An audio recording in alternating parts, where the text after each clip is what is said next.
Sa iba pang balita, nakakuha ng very satisfactory grade ang Administrasyong Duterte sa unang 3 buwan nitong panunungkulan. Ito'y batay sa survey na isinagawa ng social weather stations. Ang ulat mula kay Sweden Velado, live. Sweden?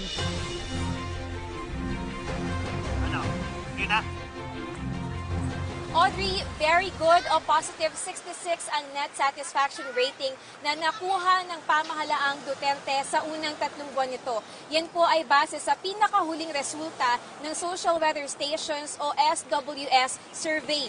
1,200 respondents mula sa Metro Manila, Luzon, Visayas at Mindanao ang sumagot sa naturang survey mula September 24 hanggang 27, kung saan 75% po sa kanila ang nagsabing satisfied sila sa general performance ng Duterte administration.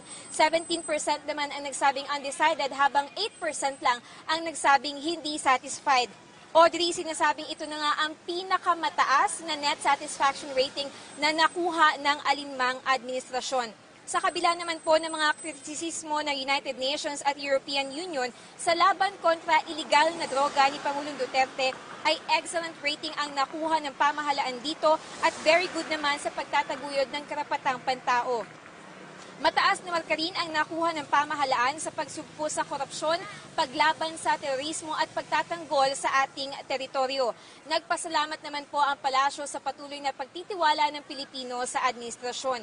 Ang mataas na marka na kanilang nakuha ay nagsisilbing inspirasyon at lakas ni Pangulong Duterte at ng kanyang buong gabinete na mas paigtingin pa ang paglaban kontra iligal na droga, krimen at korupsyon. Samantala, Audrey, kaugnay naman ng pagtaas ng ating gross domestic product o GDP sa 7.1% ngayong ikatlong bahagi ng 2016, sinabi ng palasyo na pinakamataas ito simula noong ikalawang bahagi ng 2013. Mas mataas din ito kumpara sa 6.2% na GDP growth ng bansa sa parehong panahon noong nakaraang taon.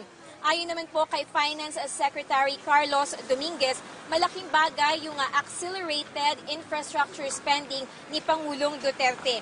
Tiniyak naman niya na magpapatuloy ito at magpapatuloy rin po yung investment ng pamahalaan sa human capital at social protection para po tuluyang makamit ang inclusive growth sa bansa. Yan naman po ang latest mula po rito sa Palasyo ng Malacanang. Para sa PTV News, Sweden Velado. Maraming salamat, Sweden Velado.